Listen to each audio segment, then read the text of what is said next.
سر آج کے pod cost میں آپ سے امام جعفر صادق علیہ السلام کے بارے میں بات کرنا چاہتے ہیں، ان کی پرسنالٹی کے بارے میں آپ سے جاننا چاہتے ہیں۔ سب سے پہلے ہمیں بتائیے گا کہ ان کا کیا تعارف ہے؟ مولا امام صادق علیہ السلام جو ہیں ان کا تعارف یہ ہے کہ جعفر بن محمد بن علی بن حسین بن علی،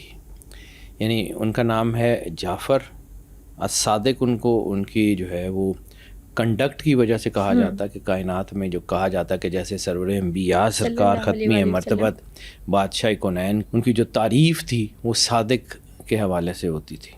اور امام جعفر صادق علیہ السلام کی جو ہے پہچان بھی ان کی صدق اور صداقت تھی۔ ان کے والد محترم مولا محمد باقر علیہ السلام، مولا محمد باقر علیہ السلام کے والد مولا علی زین العابدین سید سجاد علیہ السلام، اور مولا زین العابدین علیہ السلام کے والد مولا حسین علیہ السلام، اور مولا حسین علیہ السلام کے والد مولا علی علیہ السلام۔ تو یہ جو شجرہ ہے یہ سارے کا سارا یہ شجرہ طیبہ ہے، اور یہ وہ لوگ ہیں جو مدینۃ العلم کی وراثت کے مالک ہیں۔ مدینۃ العلم کو جیسے میں نے بار بار عرض کیا، جتنا کہ میں نے پڑھا تو مجھے مدینۃ العلم اس وقت سمجھ آتا ہے جب باب مدینۃ العلم کی سمجھ آئے۔ یعنی آپ نے کسی قلعے کا گرینجر دیکھنا ہو تو اس کی دیواروں سے دیکھتے ہیں، اس کے دروازے سے دیکھتے ہیں، کہ جب آپ اس کے دروازے کے سامنے جاتے ہیں تو آپ کو پتہ لگتا ہے کہ اتنا گرینجرس دروازہ، تو اس کے پیچھے جو قلعہ ہوگا وہ کیا چیز ہوگی، وہ اتنا زبردست قسم کا وہ جو گرینجر ہے، وہ آخر وہ اس کے اندر جو ہے اس دروازے کا یہ حال ہے تو قلعہ کیا ہوگا۔ بالکل ایسے۔ تو جب آپ کو باب مدینۃ العلم کی سمجھ آتی ہے کہ وہ سلونی کے ممبر کے اوپر کھڑے ہو کے فرما رہے ہیں کہ سلونی سلونی ان تفتدونی، کہ مجھ سے پوچھ لو اس سے پہلے کہ تم لوگ مجھے کھو دو۔ تو یہ جو سلسلہ ائمہ ہے، میں نے آپ کو جب قربانی اور حج کے پوڈ کاسٹ کیے تھے تو میں نے آپ کو کہا تھا کہ اللہ نے حضرت ابراہیم علیہ السلام اور ان کی اولاد پہ جو احسان کیا ہے نا، وہ ان کی دعا کی قبولیت پہ کیا ہے۔ حضرت ابراہیم علیہ السلام کی کیا دعا تھی کہ مجھے متقین کا امام بنا، تو اللہ نے کہا کہ ٹھیک ہے، میں آپ کی ہی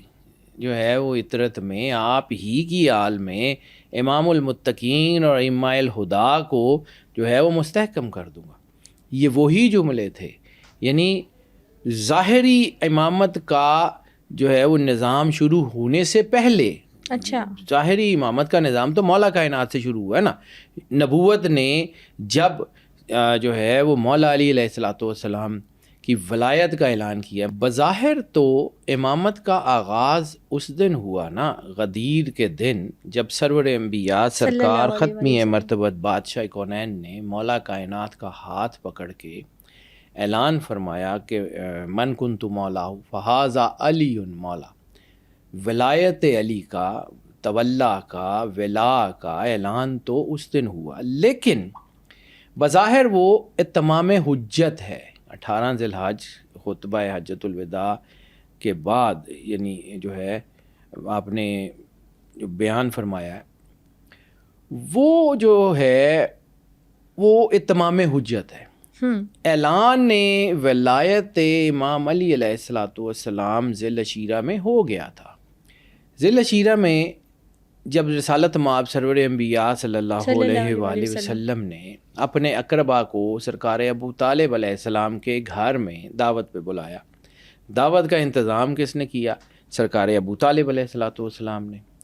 دعوت کی، اپنے اقربا کو، سارے گھر والوں کو، بہن بھائیوں کو، عزیزوں کو، سب کو بلایا۔ تو سرور انبیاء صلی اللہ علیہ وآلہ وسلم نے وہاں سوال کیا کیا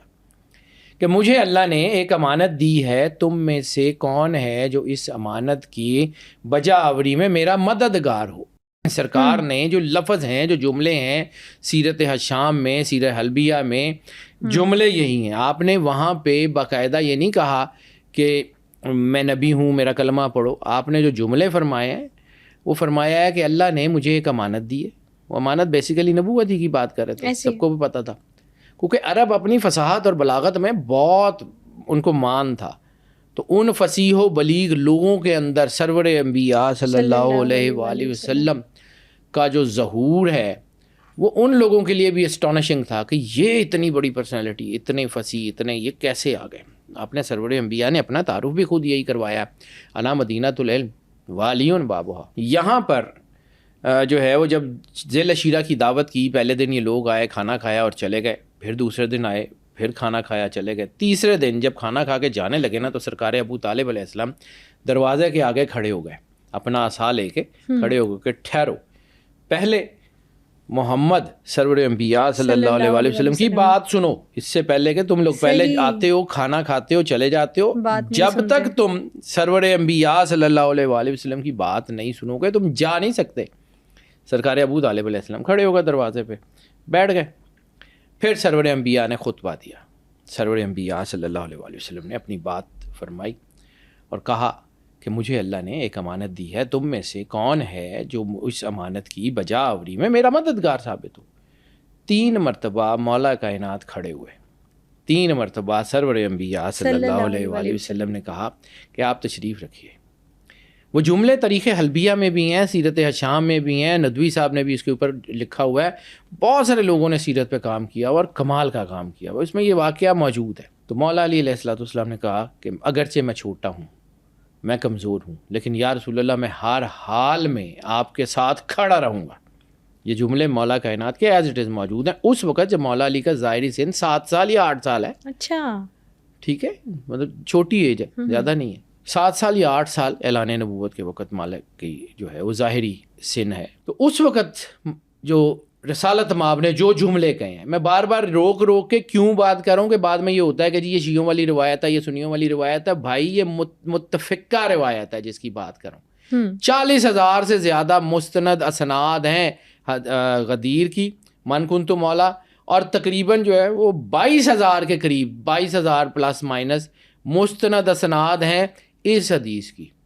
جس میں رسالت مآب نے مولا علی علیہ السلام کے کندھے پہ ہاتھ رکھ کے کہا کہ یا علی انتا وزیری فی الدنیا والآخرہ، اے علی میرے وزیر ہیں آپ،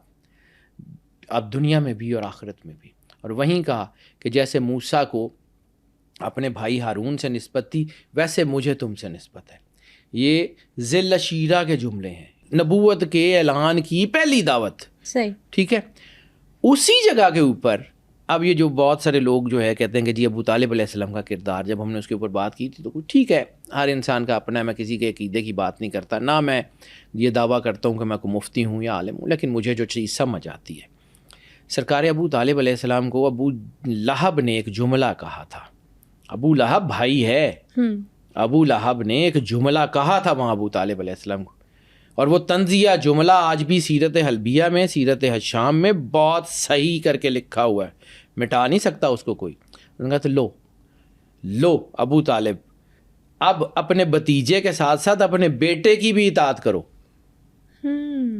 اب یہ لوگ جو ان کو اس وقت کہہ رہے تھے کہ اپنے بھتیجے کی اطاعت کرو، یہ اطاعت کیا تھی؟ یعنی جو حضرت عباس ابن عبد المطلب نے حضرت ابو طالب کو کہا تھا کہ آپ کرتے تو وہی ہیں جو محمد آپ کو کہتے ہیں، پھر آپ اعلان کیوں نہیں کرتے اسلام کا؟ سب لوگوں کو پتا تھا کہ سرور انبیاء صلی اللہ علیہ وآلہ وسلم کہ بچپن سے لے کے جب تک سرکار ابو طالب دنیا میں رہے ہیں وہ رسالت مآب کے پیچھے پہاڑ کی طرح کھڑے ہوئے تھے، کسی کی جرت نہیں تھی، لوگ رسالت مآب تک نہیں پہنچ سکتے تھے، وہ ان کو کہتے تھے کہ لو اب تم اطاعت کرو، لو اب اپنے بیٹے کی بھی اطاعت کرو، لو تمہارے بھتیجے نے اب تمہارے بیٹے کی بھی سرداری کا اعلان کر دی۔ یہ لوگ عرب میں جو ایک معاشرہ ہے نا، اس معاشرے کو سمجھیے، عرب کا جو معاشرہ ہے وہ معاشرہ بڑا پریجوڈس معاشرہ ہے کہ عرب میں جو الفا میل کا کانسیپٹ ہے، جو خاندان کا ہیڈ ہے وہ سربراہ، وہ بادشاہ کی طرح کے اختیارات ہیں اس کو، جو چاہے کرے۔ اس میں اولاد کی جو ہے وہ محبت بھی اتنی نہیں ہوا کرتی تھی۔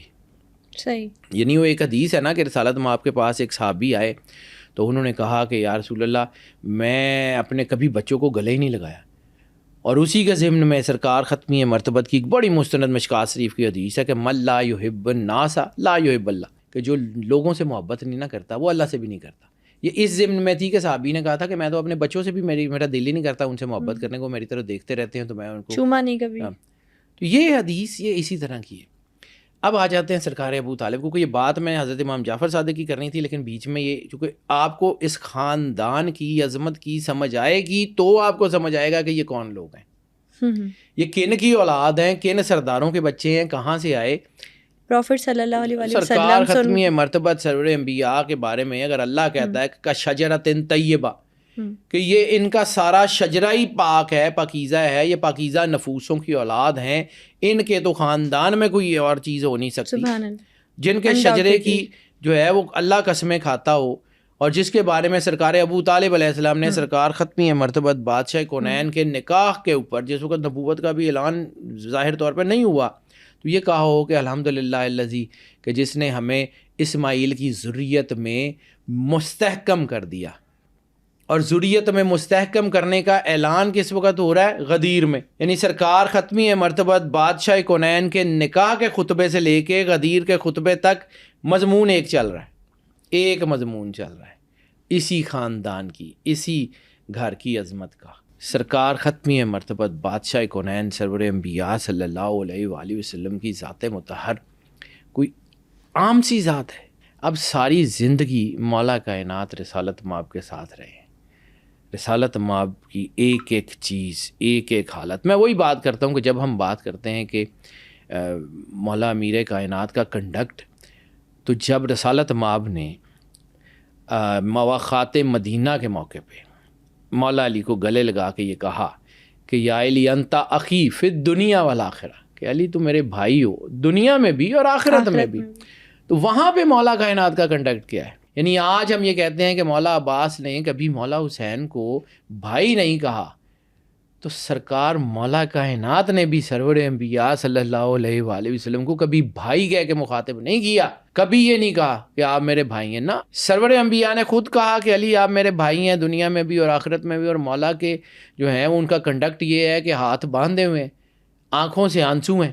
اور کہہ رہے ہیں انا عبد عبیدے کا یا رسول اللہ، میں تو آپ کے غلاموں کا بھی غلام ہوں. یہ کنڈکٹ، یہ اگر ہم آپ کو اس پورے خاندان میں، یعنی جو ہے وہ سرکار ابو طالب کی تربیت سے لے کے بی بی پاک خدیجۃ الکبریٰ سلام اللہ علیہا کی تربیت سے لے کے مولا حسن عسکری، مولا امام مہدی علیہ الصلوۃ والسلام تک دیکھیں، تربیت تو ایک ہی چل رہی ہے، وہ ایک ہی ڈی این اے ہے، اسی کے روپ ہیں. اب آ جاتے ہیں یہ مولا صادق علیہ الصلوۃ والسلام.